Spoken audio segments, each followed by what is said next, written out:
बिस्मिल्लाहिर्रहमानिर्रहीम।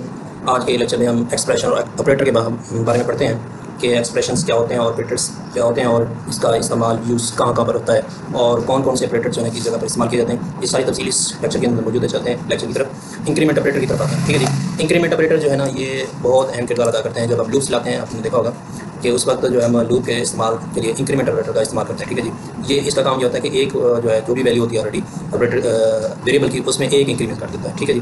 तो इसको हम ओपन करके चेक करते हैं। इसके एग्जांपल की तरफ भी आते हैं।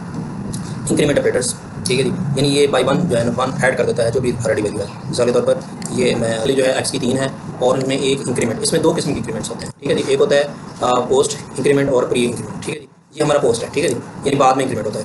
अब क्या होगा, ये इसकी वैल्यू जो है ऑलरेडी 3 है और 3 इसमें क्या करेगा, असाइन करेगा और उसके बाद इंक्रीमेंट कर देगा। अब इसको हम रन करके चेक करते हैं कि इसकी क्या वैल्यू होती है। ये इसको हमने रन किया तो एक्स की वैल्यू जो है वो उसने 3 रख दी है। ठीक है जी। और उसके बाद वाई की वैल्यू जो है वो एक इंक्रीमेंट कर दिया।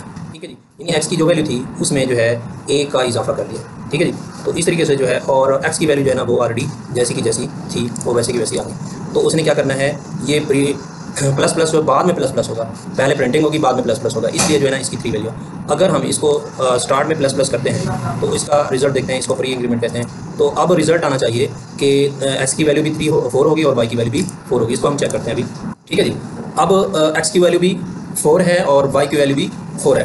पहले जो थी वो एक्स प्लस प्लस, उसने क्या किया, पहले प्रिंटिंग करवाई एक्स की वैल्यू को, वो पहले 3 थी, पहले प्रिंटिंग करवाई, उसके बाद उसने इसमें इंक्रीमेंट कर दिया। ठीक है जी। हम इसको लेट करके चेक करते हैं कि आया कि ये लेट करके अगर करते हैं तो कोई तब्दीली आती है या नहीं आती। ये इसको, क्योंकि ये कांस्ट है, इसको लेट करके हम चेक करते हैं कि CLS, ठीक है, लेट करके चेक करते हैं तो बिल्कुल सेम रिजल्ट आता है। ठीक है। और अगर हम इसको प्लस प्लस करते हैं तो फिर देखें कि हमारे चेंजिंग वही वाली रहती है या तो इसमें फ़र्क होता है। ठीक है जी। इसको हम चेक करते हैं तो आप देखें कि एक्स की वैल्यू जो है वो 4 कर दी उसने। ठीक है जी। एक्स की वैल्यू 4 की है और वाई की वैल्यू भी 3 कर दी है।